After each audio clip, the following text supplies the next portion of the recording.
हर प्राणी जो है वो परमात्मा का अंश है। 12वें घर में यदि केतु बैठा हो तो वो मोक्ष कारक बताया गया है। भगवान ने हमें कर्म करने के लिए स्वतंत्र छोड़ा हुआ है, तो आप कर्म ऐसे करिए कि आगे की आपकी गतियां अच्छी हो। हमारी परंपरा में कहा जाता है कि जो साधु संत या भगवान होते हैं उनको याद रहता है कि किस जन्म में वो क्या थे। तो वो तो त्रिकालदर्शी हो जाते हैं, वो साधना के बल पर जानते हैं, वो साधना के बल पर जानते हैं। हम इतने योग्य और इतने वो नहीं है कि हम जान पाए। तो त्रिकालदर्शी अगर बनना हो तो उसका रास्ता एकमात्र साधना है। आपके कर्म डिसाइड करेंगे कि आप कौन सी योनि में जा रहे जी। हैं, आप पीछे क्या करके आए हैं।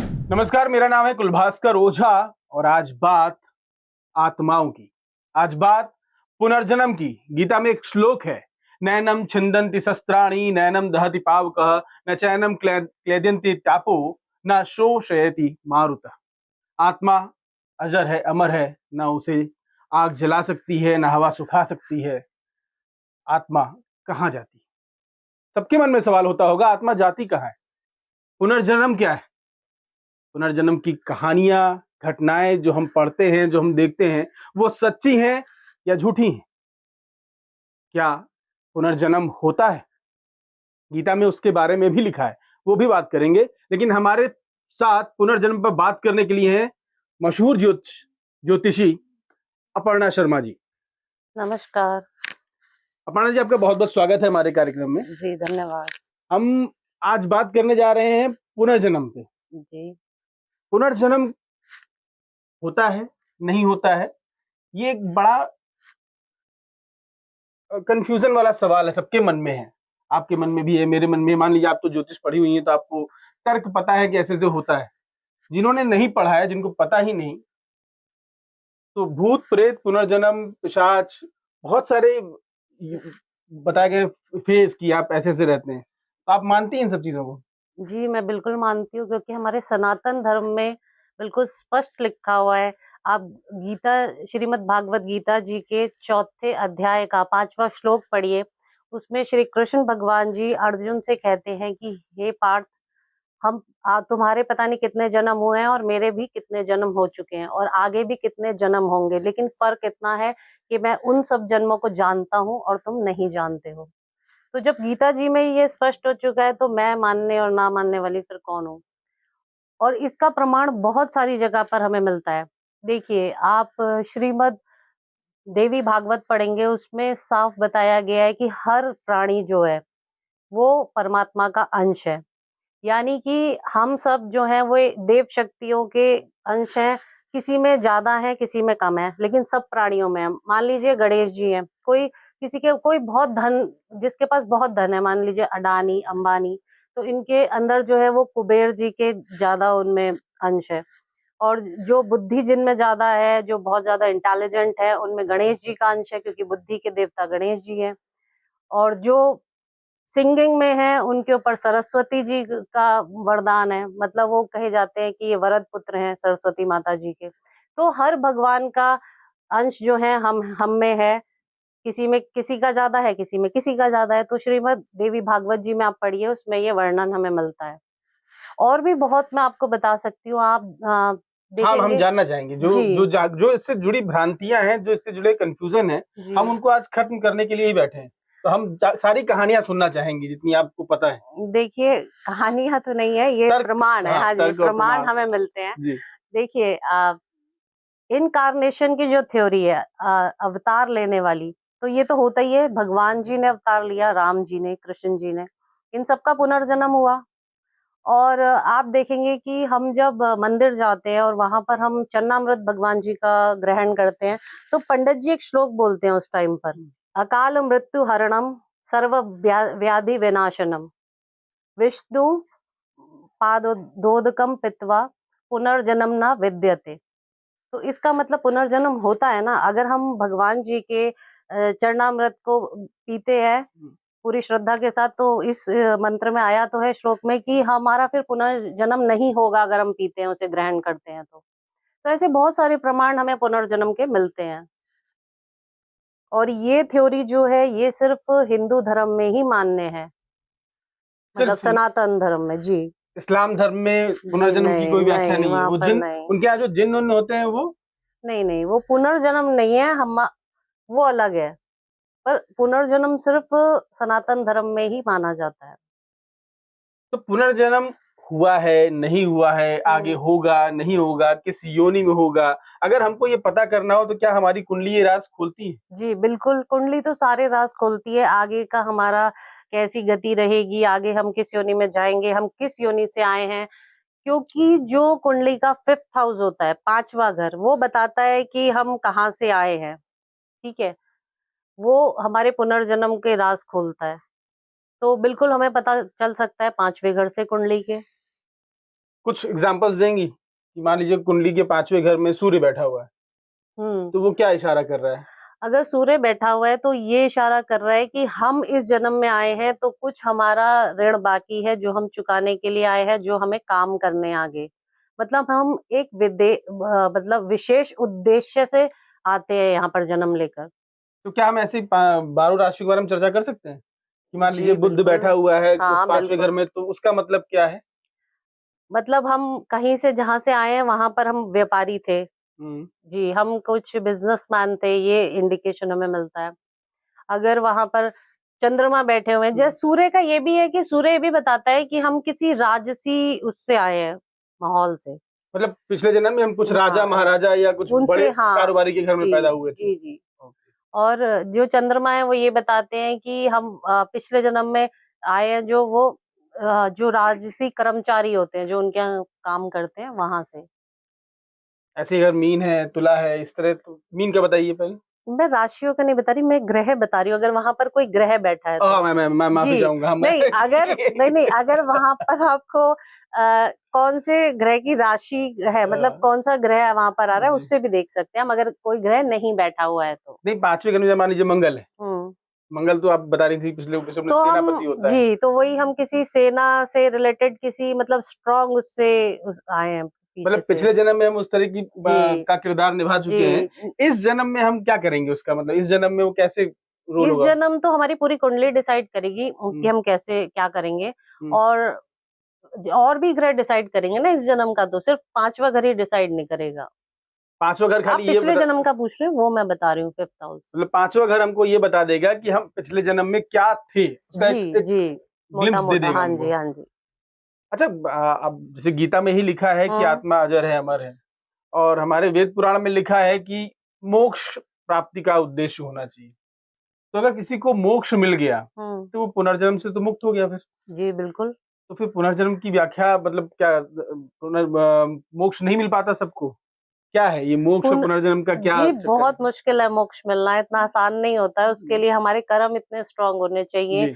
और हम यहाँ पर हर हर कोई यहाँ पर आता है तो एक अपनी क्या जर्नी करने के लिए आया है, मतलब एक विशेष मैंने कहा उद्देश्य से आता है। हुँ, वो ग्रह डिसाइड करते हैं सारी पोजीशन। और आप जो कह रहे हैं मोक्ष, मोक्ष हुँ, कुंडली का 12th हाउस डिसाइड करता है, 12वां घर, हुँ, कि हमें मोक्ष मिलेगा या नहीं। और अगर वो ऐसा कहा जाता है ज्योतिष में कि 12वें घर में यदि केतु बैठा हो, हुँ। तो वो मोक्ष कारक बताया गया है। क्या बात है। मंगल बैठा है, शनि बैठा है या कोई और सबका बैठा है, अलग रिजल्ट है। तो उससे मोक्ष नहीं मिलेगा, वो अलग नहीं, नहीं, ल नहीं, इतना आसान नहीं है मोक्ष मिलना, जैसा कि मैंने आपको बताया, वो हुँ, बहुत मुश्किल है।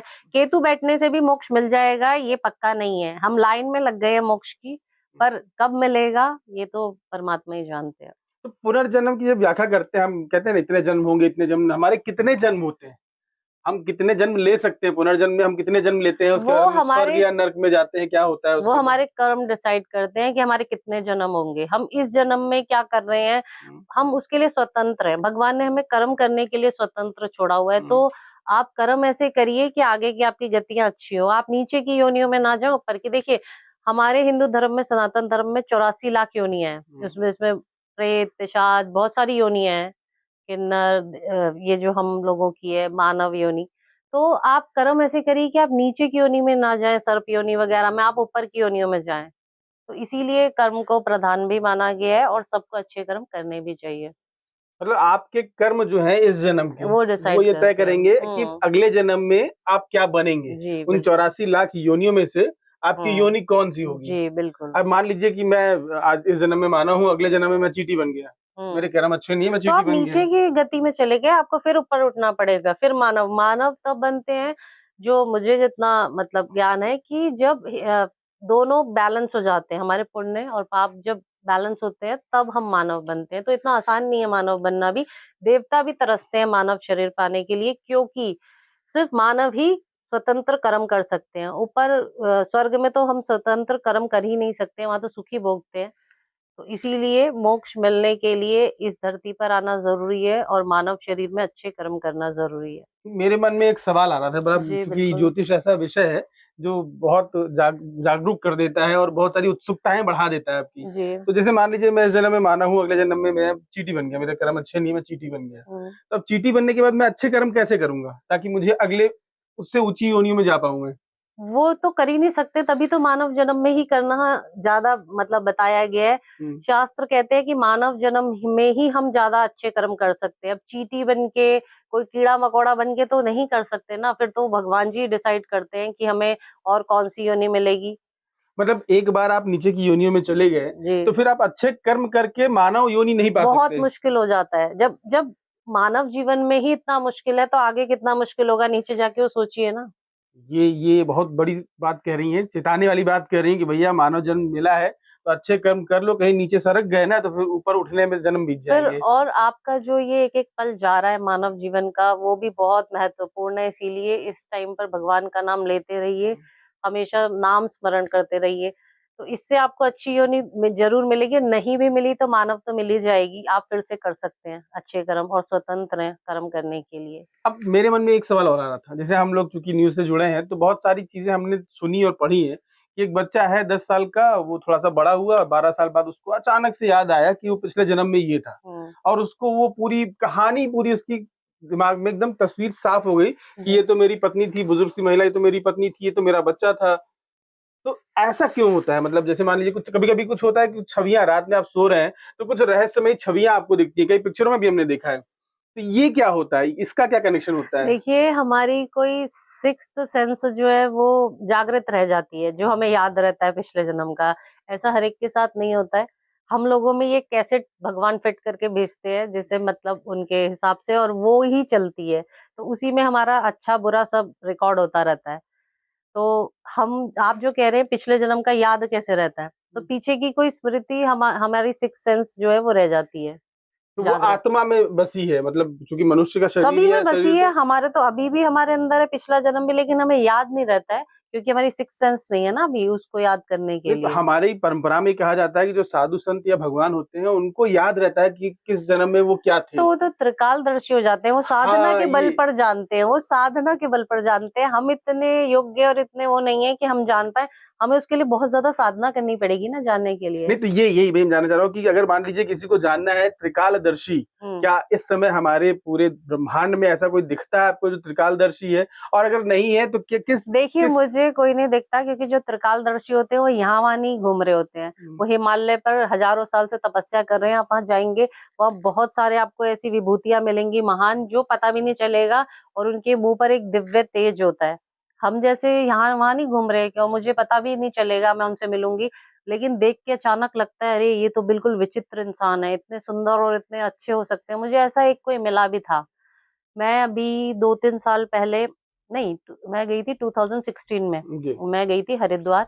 वहां पर मैं गंगा जी के किनारे दिया जलाने गई, तो वहां पर एक साध्वी खड़ी हुई थी, और वो साध्वी के बाल बहुत सुंदर थे, गोल्डन कलर के, और एकदम व्हाइट कलर था, और इतनी सुंदर थी कि मैंने इतनी सुंदर आज तक कोई नहीं देखा। और उनकी एज भी काफी थी। मैंने उनसे बोला कि आप इतनी सुंदर कैसे हैं, तो मुझे समझ आ गया वो साधना के बल पर, क्योंकि वो हिमालय से आई हुई थी, तो इसीलिए मुझे वो मिली। तब मुझे लगा कि हाँ, ऐसे भी इंसान होते हैं। वो बिल्कुल फॉरेनर से भी अच्छी लग रही थी, और वो इंडियन थी। तब मुझे पता चला कि ये इनकी साधना के बल पर इतना ज्यादा तेज आ सकता है मुंह पर।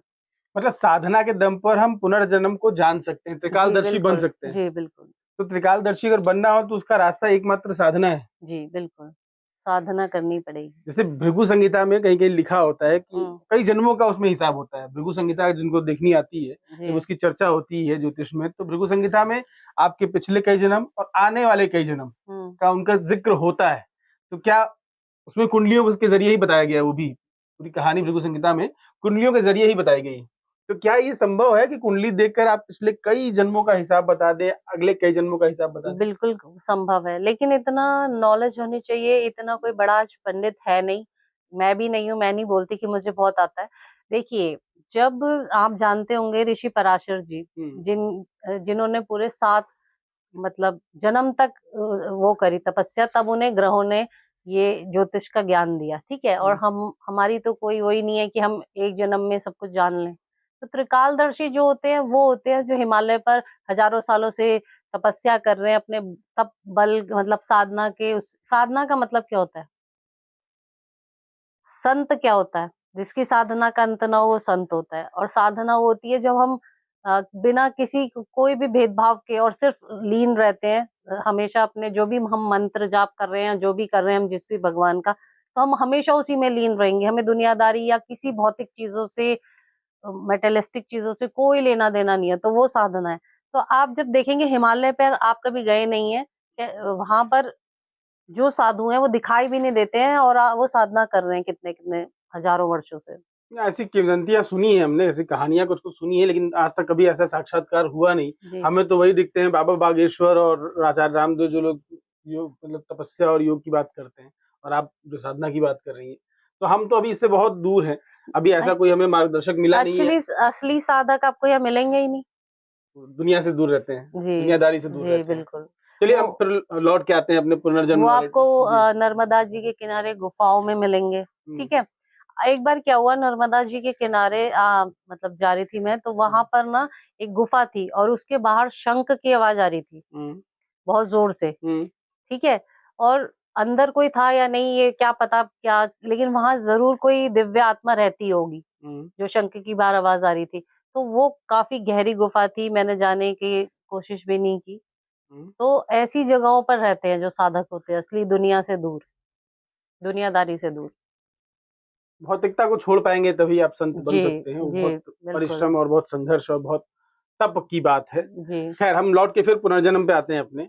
जी तो हम चर्चा कर रहे थे कि पुनर्जन्म होता है या नहीं होता है, तो आपने कहा होता है। होता है। अब पुनर्जन्म मान लीजिए बीच में होते होते लटक गया, आप किस योनि में, प्रेत योनि, और कौन कौन सी योनियां जो वो होती हैं, डिसाइड भूत करते हैं प्रेत आपके पिशाच। कर्म, आपके कुंडली में देखा जाएगा, आपके कर्म डिसाइड करेंगे कि आप कौन सी योनि में जा रहे हैं, जी। आप पीछे क्या करके आए हैं, आपके संचित कर्म क्या है, आपका बैलेंस कितना है, उस हिसाब से ही योनि मिलती है।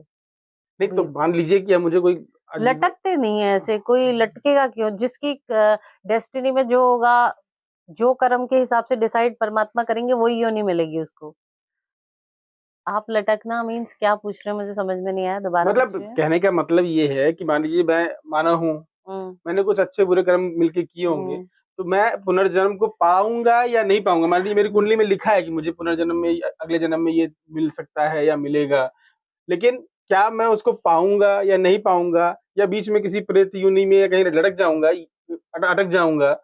वो कैसे तय होता है कि ये होगा या नहीं होगा? सब कर्मों से, सब हमारे कुंडली कर्म ही में कैसे डिसाइड। उसको देख सकते हैं अगर? 5th हाउस से देखेंगे, हम्म, और अगर आपकी कुंडली अभी है इस जन्म की, तो इस जन्म की सारे ग्रह देखेंगे, और अगर आप सिर्फ पुनर्जन्म का पूछना चाहते हैं तो 5th हाउस पे ही हम ज्यादा फोकस करेंगे।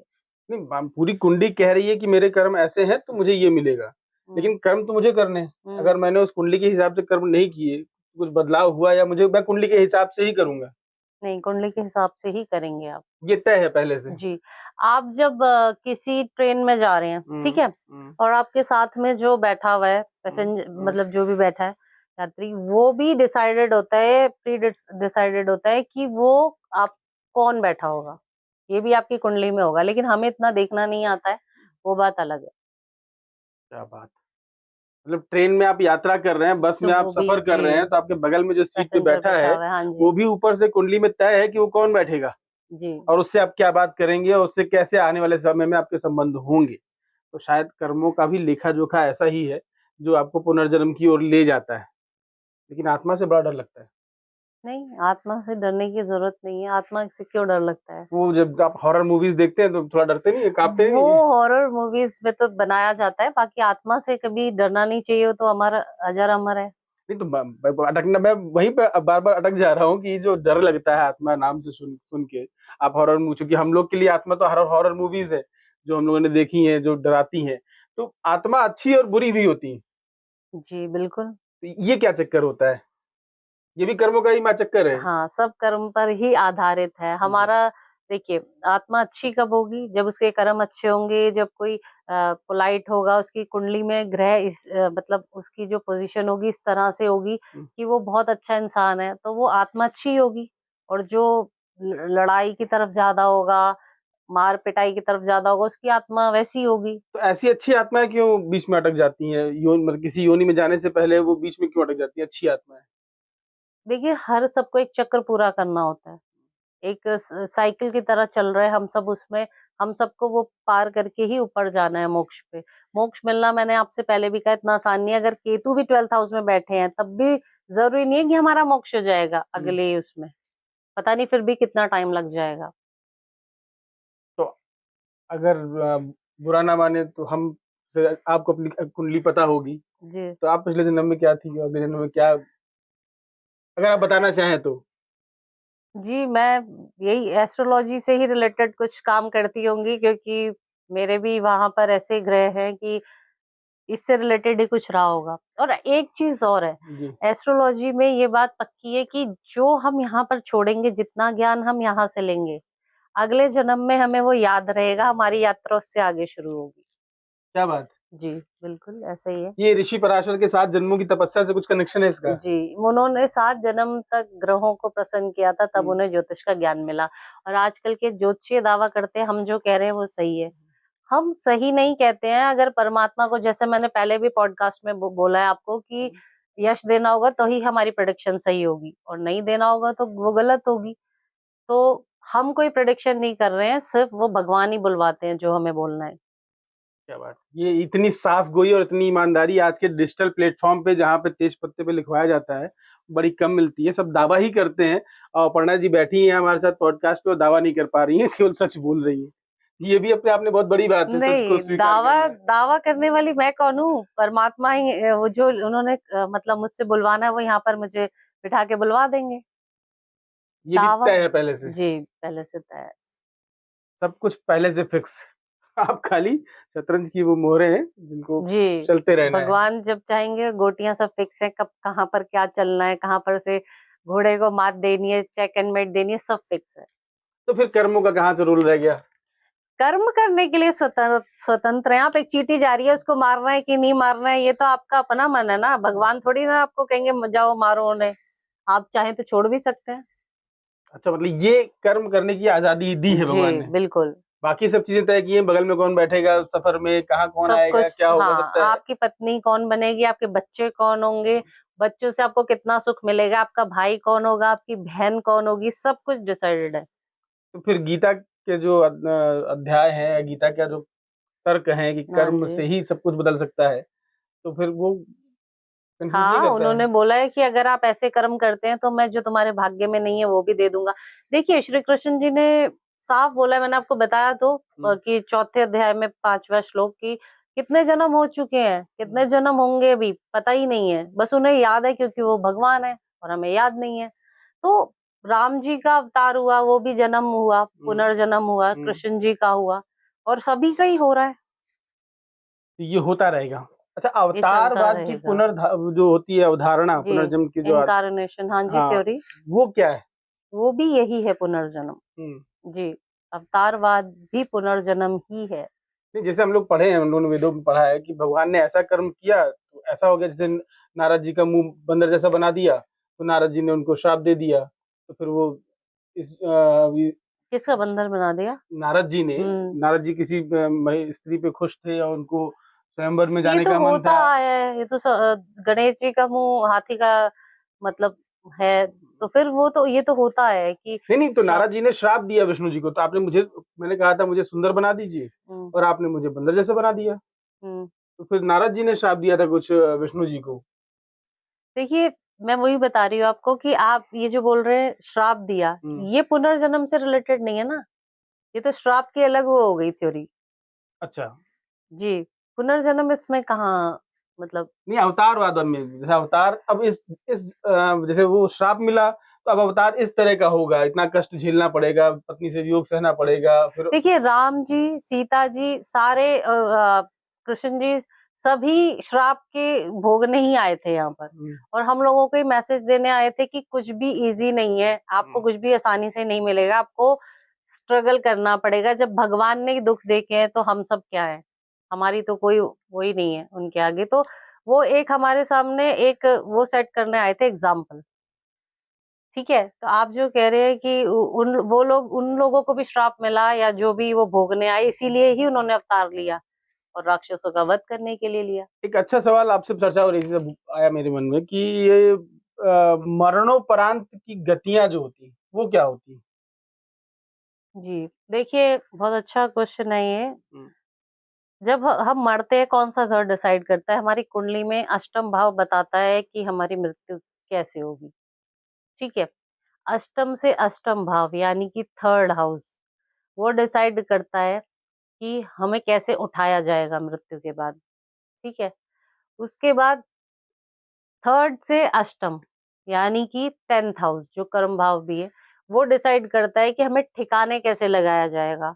मीन्स हमारी डेड बॉडी को दफनाया जाएगा, जलाया जाएगा, कैसे ठिकाने लगाया जाएगा। तो ये सब आप जो पूछ रहे हैं वो इस तरह से कुंडली में पूरा पता चलता है। ये सब लिखा होता है कि आपकी मृत्यु कैसे जी, होगी, बिल्कुल, कहाँ बिल्कुल। होगी, कब बिल्कुल, होगी, बिल्कुल। और मृत्यु के बाद आपके शरीर के साथ क्या होगा, जी, बिल्कुल। ये सब कुछ कुंडली में होता है। जी, एक-एक चीज़ का कुंडली में होता है। ये डराता भी है, अच्छा अच्छा भी लग रहा है सुनने में कि सब कुछ पहले से ही फिक्स है। जी। आप खाली चलते जाओ बस, हाँ, अच्छे हाँ, कर्म अच्छे करते रहो। कर्म करते जाइए और आगे बढ़ते जाइए, कोई डरने की बात ही नहीं है। अगर आपके कर्म खराब है तब डरिए, नहीं तो बिल्कुल मत डरिए। समझ कुछ गए? गलत नहीं होने वाला है फिर। तो अपर्णा जी कह रही हैं, कुछ गलत नहीं होने वाला, पुनर्जन्म होगा तब भी मस्त रहेंगे।